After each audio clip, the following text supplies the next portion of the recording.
السلام علیکم ورحمۃ اللہ وبرکاتہ۔ الحمد للہ رب العالمین وبک نستعین سبحانک لا علم لنا الا ما علمتنا انک انت العلیم الحکیم۔ حضرات اور خواتین اسلام، آج انشاءاللہ ہم لوگ 12ویں پارے کے چند مضامین سننے جا رہے ہیں۔ دعا ہے کہ اللہ سبحانہ و تعالی مجھ کہنے والے کو اور آپ سننے والوں کو کہنے اور سننے سے زیادہ عمل کرنے کی توفیق عطا فرمائے۔ اللہ رب العزت ہم سب کو قرآن مجید کا فہم عطا فرمائے۔ جو بھی ہم عبادتیں کر رہے ہیں ان عبادتوں کو قبول فرمائے اور اللہ ہمارے گناہوں کو معاف فرمائے، آمین۔ حضرات، 12ویں پارے میں سورہ ہود کا آخری حصہ اور سورہ یوسف کا شروع کا حصہ بیان ہوا۔ سورہ ہود یہ مکی سورت ہے۔ مکے کے دور میں نبی اکرم صلی اللہ علیہ وسلم پر یہ سورت اتری تھی۔ ایک مرتبہ حضرت ابو بکر صدیق رضی اللہ تعالیٰ عنہ نبی اکرم صلی اللہ علیہ وسلم کی خدمت میں حاضر ہوتے ہیں اور عرض کرتے ہیں کہ اللہ کے رسول، آپ دن بدن بوڑھے ہوتے جا رہے ہیں، آپ کے چہرے پر، آپ کے بالوں پر بڑھاپا طاری ہوتا جا رہا، کیا بات ہے؟ تو آپ صلی اللہ علیہ وسلم نے قرآن مجید کی چند سورتوں کا نام لیا، کہا کہ یہ سورتیں مجھے بوڑھا کرتی۔ ان میں سے ایک سورت ہے سورہ ہود۔ سورہ ہود، سورہ واقعہ، سورہ مرسلات، سورہ نبا، سورہ کفرت۔ سورہ ہود، سورہ واقعہ، سورہ مرسلات، سورہ نبا اور سورہ کفرت۔ ان 5 سورتوں کا نام لے کر نبی علیہ الصلوۃ والسلام نے کہا کہ یہ سورتیں مجھے بوڑھا کرتی۔ آخر ان سورتوں میں کیا بیان ہوا ہے؟ ان سورتوں میں اللہ تعالیٰ نے آخر کیا ذکر کیا کہ نبی جو ان کی تلاوت کرتے کرتے بوڑھے ہوئے؟ ان سورتوں میں اللہ نے ایک تو قیامت کا منظر پیش کیا کہ قیامت کے روز کیا کیا ہولناکیاں ہوں گی، کیا کیا خطرناک مناظر پیش آئیں گے، اور ساتھ ہی ساتھ جو پرانی قومیں گزری، نافرمان قومیں، ان پر اللہ نے کیسے کیسے طرح طرح کے عذابات برسائے تھے، اس کا بھی اللہ تعالیٰ نے ان سورتوں کے اندر تذکرہ کیا۔ تو بہرحال ان سورتوں کا تذکرہ کرنے کے بعد نبی علیہ الصلوۃ والسلام نے فرمایا کہ یہ سورتیں مجھے بوڑھا کر۔ سورہ ہود حروف مقطعات سے شروع ہوتی ہے، جیسا کہ میں نے پہلے درس میں رمضان کی پہلی تراویح میں نے کہا تھا، الف لام میم، الف لام را، یاسین، قاف، نون۔ قرآن مجید کے تقریباً 29 یعنی 59 سورتوں کے شروع میں اس طرح کے حروف مقطعات آئے جو سننے میں، دیکھنے میں، پڑھنے میں، لکھنے میں عام آیتوں سے ہٹ کے رہتے ہیں۔ جیسے عام آیتیں ملا کے پڑھتے ہیں، ویسے ان کو ملا کر نہیں، ٹکڑے ٹکڑے کر کر پڑھا جاتا ہے۔ اب ان کا معنی مطلب کسی کو معلوم نہیں، اللہ اعلم بمرادہ۔ الف لام میم پڑھتے ہیں تو آپ تفسیر یا کوئی ترجمے کا جو نسخہ اٹھا کر دیکھیے، باقی آیتوں کا آپ کو ترجمہ مل جائے گا اردو زبان میں، تیلگو میں، انگلش میں، لیکن جو اس طرح کے حروف ہوتے ہیں الف لام را، الف لام میم، اس کا کوئی ترجمہ نہیں، جیسے اوپر عربی میں ویسے نیچے لکھا رہا ہے۔ اس کا معنی مطلب اللہ نے اپنے یہاں مخفی رکھا ہے، پوشیدہ رکھا ہے، صرف اللہ ہی کو معنی۔ لیکن آپ قرآن مجید میں دیکھیں گے کہ جہاں کہیں بھی جن سورتوں کے شروع میں اس طرح کے حروف مقطعات آئے، چاہے وہ الف لام میم ہو، یاسین ہو، قاف ہو، آپ اس کے فوراً بعد کی آیتوں میں آپ دیکھیں گے کہ اللہ تعالیٰ حروف مقطعات کے فوراً بعد کی آیتوں میں قرآن مجید کی صداقت، قرآن مجید کی اعجاز کا تذکرہ کیا۔ جیسے الف لام میم ذالک الکتاب لا ریب فیہ ھدی للمتقین، یاسین والقرآن الحکیم، قاف والقرآن المجید۔ جہاں کہیں بھی اس طرح کے حروف مقطعات آئیں گے، اس کے بعد کی آیتوں میں اللہ تعالیٰ قرآن کا تذکرہ ہے۔ تو یہاں پر بھی دیکھیں کہ سورہ ہود میں اللہ تعالیٰ نے ذکر کیا کہ الف لام را، اس کے بعد کہا کہ کتاب محکمت آیات ثم فصلت من لدن حکیم خبیر۔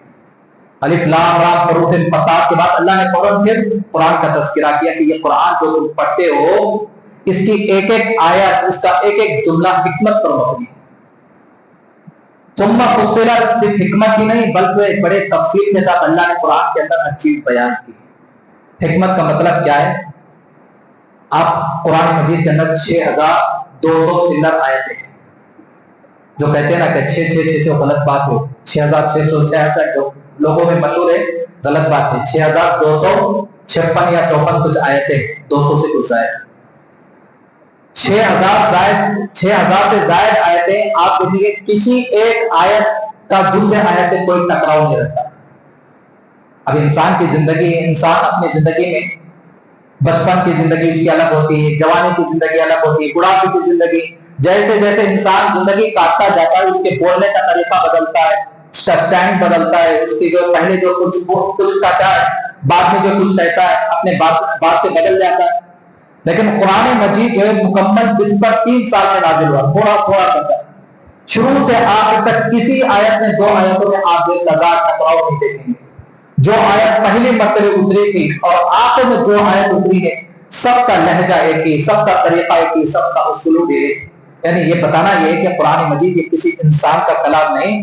جیسے انسان جو ہے تجربہ کرنے سے پہلے، تجربہ دار بننے سے پہلے اس کا جو ہے طریقہ ایک ہوتا ہے، ایکسپیرینس آنے کے بعد اس کا طریقہ ایک بن جاتا ہے، ویسے قرآن کا معاملہ نہیں. قرآن جب پہلی مرتبہ جیسے جس اسلوب کے ساتھ اترا تھا آخر وقت جو نبی پر ویسے ہی طریقے سے اترا. تو اللہ تعالیٰ پہلی آیت کے اندر یہی بتا رہے ہیں کہ قرآن کے آیتوں میں کوئی تضاد نہیں، کوئی ٹکراؤ. پھر اس کے بعد اللہ رب العزت نے بتایا کہ وَأَنِ اسْتَغْفِرُوا رَبَّكُمْ ثُمَّ تُوبُوا إِلَيْهِ يُمَتِّعْكُمْ مَتَاعًا حَسَنًا إِلَىٰ أَجَلٍ مُّسَمًّى. اللہ فرماتے ہیں کہ یہ دنیا تمہارے واسطے متاع حسن بھی ہے، متاع غرور بھی. متاع حسن کے معنی اچھا سامان، متاع کے معنی سامان استعمال کرنے کی، یوز کرنے کی، حسن کے معنی اچھا. متاع حسن یہ دنیا تمہارے واسطے اچھا سامان بھی ہے. اور اسی قرآن مجید میں اللہ دنیا کے بارے میں بتا رہے ہیں کہ متاع غرور ہے، یہ دنیا تمہارے لیے دھوکہ کا سامان ہے. ایک ہی کلام کے اندر، ایک ہی قرآن مجید کے اندر اللہ تعالیٰ دنیا کے بارے میں متاع حسن بھی کرے اور متاع غرور بھی کرے. سوال یہ کہ ایسے کیسے دنیا ایک نام دو کیوں؟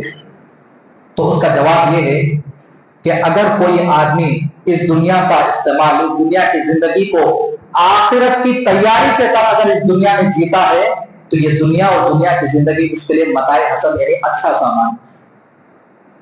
اور اگر کوئی آدمی اس دنیا میں جیتا ہے آخرت کو بھلا کے جیتا ہے تو پھر یہ دنیا کی زندگی اس کے لیے متاع غرور یعنی دھوکے کا سامان، یعنی وہ دھوکے میں زندگی جی رہا. تو کیا معلوم ہوا کہ دنیا اپنی جگہ متاع حسن بھی، متاع غرور ہے. اب ہمارے اوپر ڈیپینڈ ہے کہ ہم اس کو جو ہے اچھا سامان بناتے ہیں یا دھوکے کا سامان بناتے ہیں. پھر اس کے بعد اللہ سبحانہ و تعالیٰ نے بتایا کہ وَمَا مِن دَابَّةٍ فِي الْأَرْضِ إِلَّا عَلَى اللَّهِ رِزْقُهَا وَيَعْلَمُ مُسْتَقَرَّهَا وَمُسْتَوْدَعَهَا. اللہ فرماتے ہیں کہ دنیا کے اندر جتنی مخلوقات ہیں ساری مخلوقات کی روزی روٹی کے ذمہ اس کے ہاتھ میں، اللہ کے ہاتھ میں. ہم ضرور محنت کرتے ہیں، دوڑ دھوپ کرتے ہیں، لیکن روزی روٹی دینا، کتنا دینا کس کے ہاتھ میں؟ اللہ کی مرضی. کبھی ہم کائنات پر غور کریں، اللہ کی کائنات پر اللہ کیسے کیسے روزی روٹی مخلوقات کو پہنچاتے ہیں. کبھی آپ نے دیکھا ہوگا کہ پتھروں کے اندر، پتھروں کے بیچ میں سے کیڑے نکلتے ہیں. کبھی پتھر پھوڑتے ہیں تو پتھر کے بیچ میں سے عجیب و غریب کیڑے کبھی ہم نے نہیں دیکھا ہوتا. ذرا سوچنے کی بات ہے کہ اوپر کی مخلوقات ادھر ادھر چن کے تو اپنا رزق تلاش کر لیتے، غذا تلاش کر لیتے، لیکن اس سخت پتھر کے اندر وہ کیڑا جو پڑ رہا ہے اس کو پانی پہنچانے والی ذات کون ہے؟ اس کیڑے تک جو غذا پہنچانے والی ذات کون ہے؟ انسان سوچنے پر مجبور ہو جاتا ہے. اسی لیے نبی علیہ الصلوۃ والسلام نے فرمایا تفکروا فی آلاء اللہ ولا تفکروا باللہ. اللہ کی عظمت کو اگر تم پہچاننا چاہتے ہو تو اللہ کی ذات میں غور و فکر مت کرو، اللہ کی وہ مخلوقات ہے، اللہ کی جو نشانیں اس پر غور و فکر کرو، خود بخود اللہ کی عظمت تمہارے دل میں بیٹھ جائے. تو ایسے ایک ایک چیز کو آپ ڈھونڈتے جائیں، تحقیق کرتے جائیں تو اللہ کی عظمت ہمارے دلوں میں بیٹھے گی. تو اللہ تعالیٰ یہ بتا رہے کہ دنیا کی ہر مخلوق کی ذمہ داری، روزی روٹی کی ذمہ داری اللہ کے ہاتھ میں. پھر اس کے بعد اللہ رب العزت نے بتایا، چند قوموں کا ذکر کیا کہ پرانے قومیں جو صرف قرآن میں پڑھنے کے حد تک رہ گئی، آج ان کا نام و نشان تک مٹ گیا. اس میں سے اللہ تعالیٰ نے حضرت نوح علیہ السلام کا تذکرہ کیا. نوح علیہ السلام سے پہلے حضرت آدم علیہ السلام سے لے کر نوح علیہ السلام تک 10 پیڑیاں گزری، 10 نسلیں گزری. اس بیچ میں دنیا میں شرک نہیں تھا. حضرت نوح کے آنے سے پہلے جو دنیا میں شرک کا وجود ہوا تو حضرت نوح علیہ السلام شرک کے خلاف آواز اٹھانے والے پہلے پیغمبر تھے. جب حضرت نوح علیہ السلام آئے تو 1-2 دن نہیں، 50 کم 1000 سال یعنی 950 سال تک دعوت و تبلیغ کا کام کرتے رہے. اچھا رزلٹ کتنا آیا بھائی؟ مفسرین اکرام لکھتے ہیں کہ 80 لوگ، قریب 80 لوگ اسلام قبول، 950 سال اور رزلٹ کتنا آ رہا؟ 80 لوگ جو اسلام قبول کرتے ہیں۔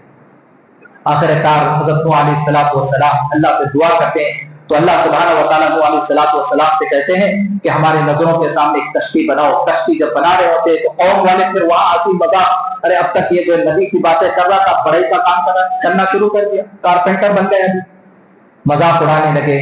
حضرت نوح علیہ السلام لاپرواہ تھے، کچھ پرواہ نہیں کرتے۔ جب کشتی تیار ہو گئی، عذاب آنا شروع ہو گیا، اوپر سے پانی نیچے سے پانی۔ اللہ تعالیٰ نے حکم دیا کہ جتنے ایمان والے بھائی بہن ہیں سب کو، یہاں تک کہ پرندے جانور جو بھی مخلوقات ہے ساری مخلوقات کو لے کر کشتی پر سوار ہو جاؤ۔ حضرت نوح علیہ السلام کے 4 بیٹے تھے، سام، حام، یافیس، یہ تینوں مسلمان ہو گئے۔ سام، حام، یافیس یہ تینوں ایمان لانے تھے اور ان کی بیویاں بھی ایمان لانے۔ اور ایک تھا یام، اس کی بیوی تو مسلمان ہو گئی تھی، اس کو بھی کشتی پر سوار کر لیے۔ جو یام تھا آخری بیٹا، اس نے ایمان قبول نہیں کیا، بہت سمجھایا، یا بنیا کم معنا ولا تکن مع الکافرین، بیٹا وہاں کھڑا ہے، باپ یہاں کھڑے، نوح علیہ السلام کوئی رشتہ ہے، بیٹا ہے، باپ ہے، باپ کہہ رہے کہ بیٹا آجا ساتھ میں۔ تو اس نے کہا کہ سآوی الی جبل یعصمنی من الماء، کچھ نہیں ہوتا، یہ بڑی بڑی موجیں کچھ نہیں کرے گی، میں پہاڑ کی چوٹی پر کھڑا ہوں۔ لا عاصم اليوم من امر اللہ الا من رحم وحال بینہما الموج فکان من المغرقین۔ اب یہ گفتگو چل رہی ہوتی کہ ایک بڑی موج آتی ہے، بہا لے چلی جاتی۔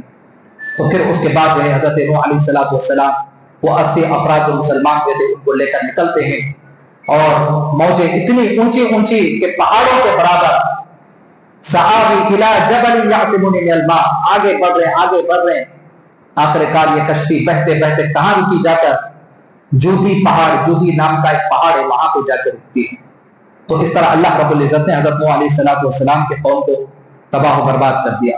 پھر اس کے بعد اللہ تعالیٰ نے قوم عاد کا تذکرہ کیا۔ قوم عاد جن کی جانب حضرت ہود علیہ السلام بھیجے گئے تھے، انہی کے نام سے سورۃ سورہ ہود۔